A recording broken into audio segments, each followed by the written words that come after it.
Okay, let's just jump right into this one.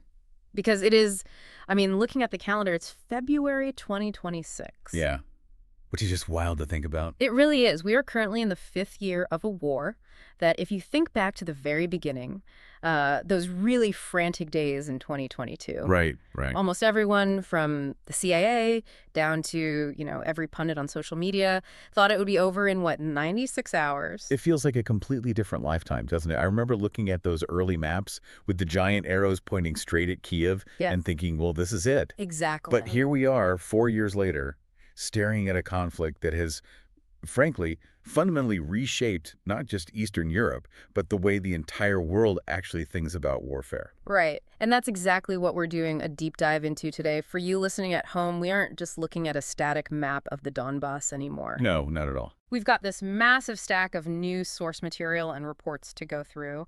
We've got fresh data from the Center for Strategic and International Studies, casualty figures that are, honestly, they're hard to wrap your head around. Sounds staggering. Yeah.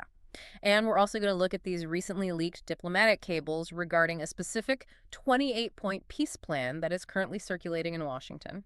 And that last part is so crucial for where we are right now.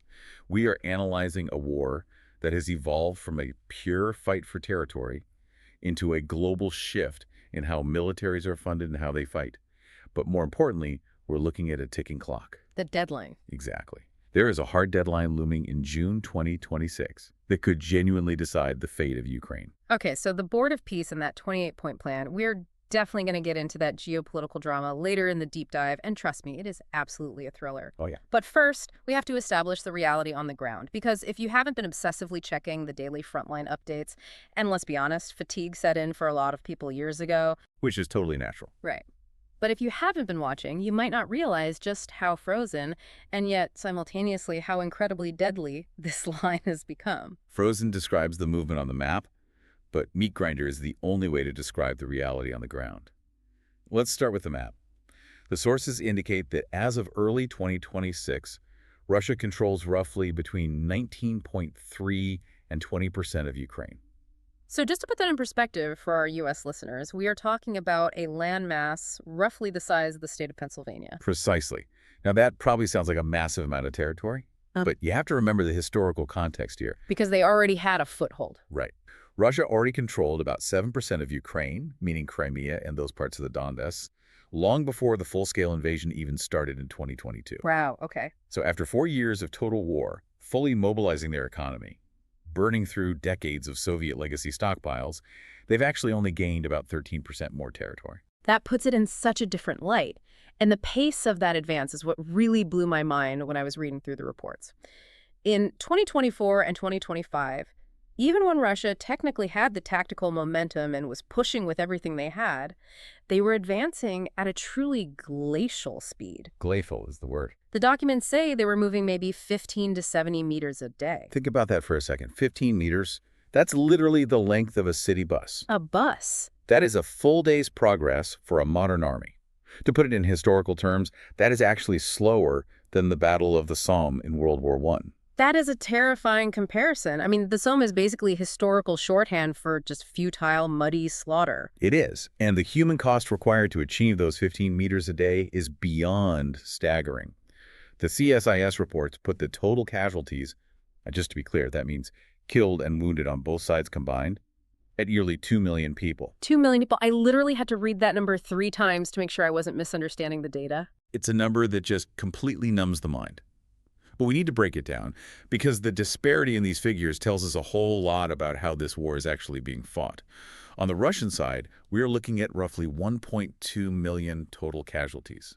Huh? And out of that, that includes about 325,000 soldiers killed in action. Hold on, let me just make sure I'm stating this right for the audience. 325,000 dead. Yes, dead. And to give you some historical context for that specific number, that is 17 times higher than the Soviet Union's total losses during their decade-long war in Afghanistan. And the Afghan war was a major factor in collapsing the Soviet Union. Exactly. In fact, if you take every single war that Russia or the Soviet Union has fought since 1945, so Chechnya, Georgia, Afghanistan, all of them, and you combine them, this single conflict in Ukraine has killed 5 times more Russian soldiers than all of those other wars put together. That is. Wow. And yet they just keep coming. The line basically holds. They do keep coming. But we also have to acknowledge Ukraine has bled incredibly heavily, too. The estimates put Ukrainian casualties between 500,000 and 600,000 total, with about 140,000 dead. Right. Now, in raw numbers, obviously that is lower, but for a country with a significantly smaller population than Russia, that is a catastrophic demographic hit. We are literally talking about an entire generation being wiped out. So this is the massive question that screams out from all this data. If 2 million people have been killed or wounded, and we are seeing these World War I levels of absolute stagnation, why aren't the lines moving? Why hasn't one side just concentrated their forces and smashed through with the massive tank column? Like you see in the movies. Right, like Desert Storm or something. Well, because that movie version of war is entirely dead. The whole concept of blitzkrieg lightning war, big armored spearheads punching through enemy lines, is over. Yeah. And the reason for that is what military theorists in these reports are calling total transparency. And here's where it gets really interesting, especially for the tech-minded folks listening, even though it's a very grim kind of interest. Total transparency. It almost sounds like a Silicon Valley corporate buzzword. It really does. But in this context, it is a living nightmare for the soldiers on the ground. It means exactly what it sounds like. In this war, if you are anywhere within 15 kilometers of the front line, you are being watched. Constantly. Not sometimes, always. So is that mostly satellite imagery? Satellites play a role, yes, but it is overwhelmingly drones. The sky is so heavily saturated with cheap surveillance drones that anything larger than a single foxhole is spotted instantly. Got it. So if you try to mass a group of tanks to push through a weak point, you're seen. If you try to move a platoon of soldiers across a field, you are seen. And once you are seen, You get hit. usually within a matter of minutes. The sensor-to-shooter loop, the time it takes to spot a target and then drop an artillery shell on it, has almost vanished completely. The sources mention that FPV drones, first-person view drones, which are basically the exact same kind kids use for drone racing, are accounting for 80% of all military casualties now. That ratio just seems incredibly high. It represents the complete democratization of precision airstrikes. It used to be that you needed a $50 million fighter jet to deliver a guided bomb accurately. Now, you need a $500 quadcopter with an RPG warhead zip-tied to it. And the adaptation cycle is incredibly fast. Like, remember how much we were talking about electronic warfare back in 2023 and 2024? The whole jamming conversation? Invisible wall, right. Scrambling the radio signals so the drones just safely drop out of the sky. Exactly. Well, the countermove to that is officially here, and it's surprisingly low-tech, or maybe retro-tech is a better word. Fiber optics. This was the detail that stood out to me the most in the entire stack of reports. They are literally tethering the drones, like walking a dog on a leash. Right. Both sides are now aggressively deploying these attack drones that actually unspool a razor-thin fiber optic cable behind them as they fly. We're talking about up to 60 kilometers of physical wire trailing behind a drone. Which begs the question, how does that not just snap immediately? You have a drone flying at 100 kilometers an hour over trees and buildings. The reports say it's an absolute engineering marvel. The spool unraveling mechanism has to be incredibly precise to maintain slack. But think about the massive tactical advantage it gives them. Because it's a physical hardwired connection, it cannot be jammed by radio interference. Wow. It is entirely immune to electronic warfare. That is wild. It's essentially a precision-guided missile on a very long string. So you can have the most advanced, expensive jamming radar array in the world sitting in a field, and this cheap drone just happily flies right past it and destroys it. Precisely. And when you combine that tether with the new AI integration, where the drone's onboard computer can visually lock on to a target, so even if the pilot gets killed or the wire finally snaps at the very last second, the drone just finishes the attack run autonomously. You end up with a battlefield where hiding is mathematically impossible. And it's not just happening in the mud on the ground. We absolutely have to talk about the naval miracle. Because if you just looked at the raw stats on paper, Ukraine should have completely lost the sea war on day one. Oh, without a doubt. Ukraine basically does not have a conventional navy. They have no battleships, no cruisers, no destroyers. And yet, they have systematically decimated the Russian Black Sea fleet. By using those Sea Baby naval drones. Right. Think of them as unmanned jet skis, heavily packed with explosives and guided by satellite link. The reports confirm they have hit over 25 Russian military ships. 25 ships. They've reduced the entire fleet's operational capacity by more than 30%.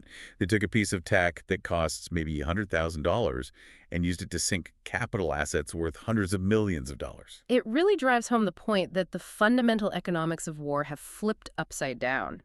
Cheap tech now routinely beats expensive armor. Which perfectly brings us to the actual, literal economics of this conflict. Hmm. Because at the end of the day, wars run on money. And by early 2025, the money situation for Ukraine looked incredibly dire. Right. The documents note that under the Trump administration, direct U.S. military aid effectively stopped early in 2025. And I think a lot of casual observers expected Ukraine to just collapse right then and A there. lot of experts did too. People thought, okay, the American credit card has been declined, it's game over. But they didn't collapse. No, they didn't. And that survival comes down to two major factors outlined in the sources: a massive boon in their own domestic arms production and an economic mechanism called the Danish model. Okay, let's break down the domestic production side first, because the numbers here are kind of unbelievable. They are truly exponential. Back in 2022, Ukraine's internal defense industry produced about $1 billion worth of goods. Okay. By 2026, the projected output is $55 billion. That is a 55 times increase in 4 years, while under constant missile bombardment. It is unprecedented. They have over 1,000 defense companies operating right now, and the vast majority of them are private tech startups. Yeah. They aren't sitting around waiting for foreign handouts anymore. They are actively building their own artillery shells, their own ballistic missiles, and obviously their own drones. But they still need hard cash to pay for all that production. Factories need electricity, the workers need their salaries. And since the U.S. isn't writing those massive checks anymore, who is filling that gap? Europe is. And this is exactly where the Danish model comes into play. And it is so incredibly clever. Traditionally, when a European country like Denmark wanted to help, they would go to their own national warehouses, dust off old tanks or artillery shells, and ship them via train to Ukraine. Which is a complete logistical nightmare. You have to safely move heavy metal across an entire continent, and at the same time, you completely deplete your own national defenses. Exactly. The Danish model entirely flips that dynamic. Oh. Denmark, and now a bunch of other EU nations are copying this. Yeah. They take their defense funding, often utilizing the interest generated from frozen Russian state assets, Yeah. and they send that money directly to the Ukrainian factories. So they just pay Ukraine to build weapons for Ukraine. Exactly. It cuts out all the international shipping. It is significantly cheaper because labor and manufacturing costs are lower inside Ukraine, and it heavily stimulates the Ukrainian domestic economy, which is desperately trying to survive. That is brilliant. It's ruthlessly efficient. It's why you see companies like Firepoint, which is a Ukrainian defense firm specifically highlighted in the CSIS report. They're actually expanding internationally now. They are currently opening brand new factories in Denmark to produce missile fuel, keeping that critical production safely away from Russian airstrikes. Wow. It is a complete structural integration of the European and Ukrainian defense sectors. So while Ukraine is rapidly morphing into this localized military-industrial powerhouse out of pure necessity, what is actually happening inside Russia? Because we hear a lot of conflicting things. We hear the sanctions completely failed. We see these viral videos of Moscow supermarkets full of fresh food. Is any of that economic resilience real? The overarching narrative that Russia's doing fine is largely a facade. The reports describe it as a zombie economy. Yes, their top-line GDP is technically still growing, but in 2025, that growth slowed to a crawl at 0.6%. That is basically stagnation. It is. Real inflation is incredibly high, and their central bank interest rates are stuck deep in the double digits just to keep the ruble from collapsing. And they are fundamentally running out of people, right? Not just bodies for the infantry, but the actual workforce. That is their most critical vulnerability. You have 1.2 million casualties, plus hundreds of thousands of active troops deployed at the front. Plus, you have to factor in the massive brain drain of who fled the country back in 2022. Right, the IT specialists, the engineers, the young professionals. Exactly. Russia currently has a crippling labor shortage. They physically cannot staff their civilian factories, let alone the military ones. There was one specific statistic in the reading that really stuck with me regarding their technology sector. The number of Russian tech companies currently in the global top 100. Zero. Literally zero. And you have to compare that to the broader landscape. The U.S. has 60 companies on that list. China has 13. Russia is being technologically and intellectually hollowed out. They are rapidly becoming a vassal state just searching for basic components. They're entirely reliant on China for microchips and increasingly dependent on North Korea for actual military hardware and even soldiers. And we can't gloss over the physical damage being done to their national wallet. The concerted Ukrainian drone strike campaign on Russian oil refineries? That was a strategic masterstroke by Kyiv. By utilizing those new long-range drones we talked about to hit refineries deep inside Russian territory, they managed to knock out 40% of Russia's total refining capacity at one point. 40%. Yes, and that hits the Kremlin exactly where it hurts the most, the oil revenue that funds the war. They are literally forcing Russia to choose between selling raw crude oil for quick cash or refining it domestically just to put diesel in their own military tanks. So let's reset the board here and look at the macro picture. We have a horrific, bloody stalemate on the ground. We have a hyper-lethal drone war where any physical movement equals death. Ukraine is rapidly becoming militarily self-sufficient through European funding, and Russia is slowly bleeding out economically while leaning on Beijing and Pyongyang, which brings us to the endgame. The brutal geopolitics of 2026. Right. The U.S. wants out of the conflict. The sources state the Trump administration has made it abundantly clear their strategic eyes are firmly fixed on the Indo-Pacific and countering China. And now we are hearing all this chatter about a board of peace and a very hard diplomatic deadline of June 2026. That is the date currently circled in red on everyone's calendar in Washington, Kyiv, and Moscow. The U.S. administration aggressively wants this conflict wrapped up before the American midterm elections. They want to be able to point to the map and say they solved the intractable European problem. And that brings us to the leaked proposal, the 28-point plan. Let's walk our listeners through this because saying it sounds controversial is putting it extremely mildly. It is a bitter, jagged pill for absolutely everyone involved. The core of the plan essentially proposes freezing the active conflict exactly where the lines stand today. So the current bloody trench lines simply become the new international borders. De facto, yes. The plan suggests establishing a heavily monitored, demilitarized zone along that current front, meaning Ukraine would essentially have to give up that 14% of the Donbass and the southern territories that Russia currently occupies. Would Ukraine have to officially, legally admit that it's now Russian land? That's the incredibly delicate diplomatic dance they're trying to pull off. The plan suggests the U.S. might legally recognize Russian sovereignty over Crimea and the occupied Donbass as a carrot to get Putin to sign the paper, even if Ukraine itself refuses to ever formally accept it. So it's an agree-to-disagree peace, but enforced by heavy artillery. Exactly. That is massive. And what about NATO membership? Because that has always been President Zelensky's absolute red line for ending the war. The leaked plan takes NATO completely off the table. Full stop. No NATO membership for Ukraine. That is the primary geopolitical concession being offered to Russia to get them to stop shooting. Wow. That is, you think about the cost. After taking 500,000 casualties, to just be told, sorry, no NATO umbrella for you. It is harsh. But here is the proposed trade-off. In exchange for abandoning NATO aspirations, Russia has to formally accept Ukraine joining the European Union. And furthermore, the U.S. and Europe would provide massive, unprecedented security guarantees. They are calling it the Porcupine Strategy. Explain the Porcupine Strategy for us. The strategic concept is to turn the entirety of Ukraine into an impenetrable fortress. You arm them so heavily, pack the country so full of advanced anti-air systems, domestic drones, and hardened artillery that Russia wouldn't ever dare attack them again, even without the formal Article 5 mutual defense guarantee of NATO. You make them too spiky to eat. Exactly. You make Ukraine totally indigestible to the Russian military. Okay, so Ukraine gets the EU economy and an endless supply of guns. Russia gets the physical land and the guarantee of no NATO troops on its border. That is the grand bargain on paper.